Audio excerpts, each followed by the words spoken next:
High বন্ধুরা, আশা করি আপনারা সবাই অনেক ভালো আছেন। তো ভাই, হাতে এটা কি? আপনাদের মনে অনেকেরই প্রশ্ন আসতে পারে যে ভাই আপনার হাতে এটা কি, তাই না? সো আমার হাতে যেটা হচ্ছে সেটা হচ্ছে যে ইউএসবি টিভি কার্ড।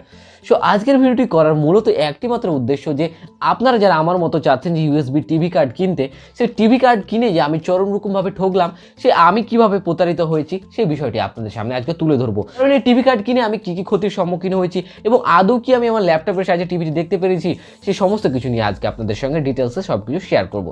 সো আশা করি আপনারা যারা এই টিভি কার্ড সম্পর্কে বিস্তারিত জানতে যাচ্ছেন তারা ভিডিওটি শেষ পর্যন্ত আমাদের সঙ্গে থাকবেন। সো আর কথা বাড়াচ্ছি না, চলে যাচ্ছে ভিডিওর মূল পর্বে।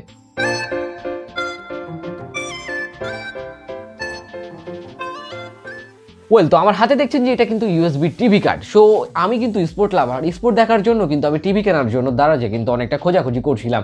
সো খোঁজাখুঁজি করার পর জাস্ট আমার চোখে মিললো এই যে টিভি কার্ডটি। সো এই টিভি কার্ডটি কিন্তু অনেকটা বাজেটে অনেক কম, জাস্ট আমি 1000 টাকার মধ্যে কিনেছি।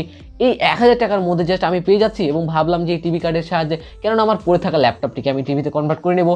সো জাস্ট আমি সেই দারাজ থেকে দেখার পর কিন্তু আমি জাস্ট দারাজ থেকে কিনিনি, জাস্ট এটা আমি ফিজিক্যাল শপ থেকে কিনি এবং সেখান থেকে কেনার পর আমি জাস্ট আমার ল্যাপটপে ইনস্টল করি। সো প্রথমত প্রবলেমটি কি হলো, আমার ল্যাপটপে ইনস্টল হচ্ছে না। কারণ কি? কারণ হচ্ছে আমার অপারেটিং সিস্টেম। কারণ আমার ল্যাপটপে দেওয়া রয়েছে অপারেটিং সিস্টেম উইন্ডোজ 8, কিন্তু এখানে কিন্তু উইন্ডোজ 8 চলবে না। এখানে যদি আপনারা দেখেন তাহলে দেখবেন যে এখানে কিন্তু এক্সপি, উইন্ডোজ 10 এগুলোতে কিন্তু চলবে। আর যেহেতু আমার ল্যাপটপে প্রথমত উইন্ডোজ 8 দেওয়া রয়েছে, সেহেতু উইন্ডোজ 8 চললো না। সো গেল যে এটা কিন্তু প্রথম প্রবলেম, যে অপারেটিং সিস্টেম সাপোর্ট করলো না।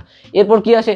এরপর এই যে এখানে যে সফটওয়্যারগুলো আপনি পাবেন, সো আপনাকে একটু খুলে দেখাচ্ছি। এটা কিন্তু আমি আগেই খুলে কিন্তু এটা আমি টেস্ট করেছি। সো আপনাদের দেখাচ্ছি, এটা হচ্ছে মূল টিভি কার্ডটি। সো এটা কিন্তু আমি দেখাচ্ছি না, আমি দেখাচ্ছি যে মূলত এখানে কিন্তু ইনস্টল দেওয়ার পরই আমি অপারেটিং সিস্টেম 10 দিলাম। ঠিক আছে, অপারেটিং সিস্টেম 10 দেওয়ার পর আমি জাস্ট এই কার্ডটি ইনস্টল দিলাম। এই কাজটি ইনস্টল দেওয়ার পর কী হওয়া উচিত ছিল যে সাথে সাথে অপারেটিং সিস্টেম নিয়ে নেবে এবং সেখান থেকে একটি সফটওয়্যার ইনস্টল হবে, কিন্তু না, এটা জাস্ট ইনস্টল করার পর কোনো সফটওয়্যার ইনস্টল হয়নি।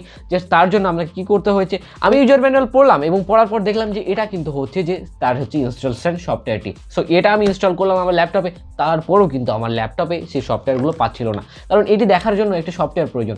সেই সফটওয়্যারটি আপনারা যারা কিনতে চাচ্ছেন বা কিনে রেখেছেন অলরেডি বাট ইনস্টল করতে পারছেন না, তাদের জন্য আমরা ডেসক্রিপশানে সেই লিঙ্কটি দিয়ে রাখবো সফটওয়্যারটির। তো সেই সফটওয়্যারটি আমি ইনস্টল দিলাম আমার ল্যাপটপে, তারপর আমি এটি ইনস্টল করতে পারলাম, তারপর এটি কানেক্টিভিটি পাচ্ছে।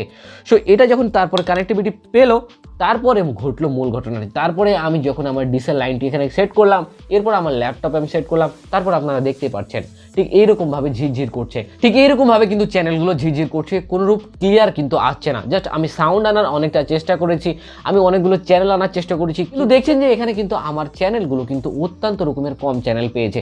জাস্ট 2-3টা চ্যানেল পাই। সো আপনারা তো দেখছেন যে এখানে কিন্তু জাস্ট কয়েকটা চ্যানেল পাচ্ছে। সো যে চ্যানেলগুলো পাচ্ছে সেগুলো কিন্তু ক্লিয়ার না, এবং এই চ্যানেলগুলো যে পাচ্ছে এই চ্যানেলগুলো কিন্তু আমি সাউন্ড ক্লিয়ারলি পাচ্ছি না। যার কারণে কি হলো, আমি জাস্ট এটা 1000 টাকা দিয়ে কিনলাম, কিন্তু 1000 টাকা দিয়ে কেনার পর জাস্ট এটা আমার জ্বলে গেল, আমার কোনো কাজে আসলো না। জাস্ট আমার ল্যাপটপ দিয়ে আমি টিভি দেখতে পারলাম না। সো আমার ভিডিওটি করার উদ্দেশ্য শুধুমাত্র একটি, যে আপনারা যারা এ ধরনের টিভি কার্ড কিনতে চাচ্ছেন তারা ভাই টোটালি এ ধরনের টিভি কার্ড কেনা থেকে সম্পূর্ণরূপে বিরত থাকবেন।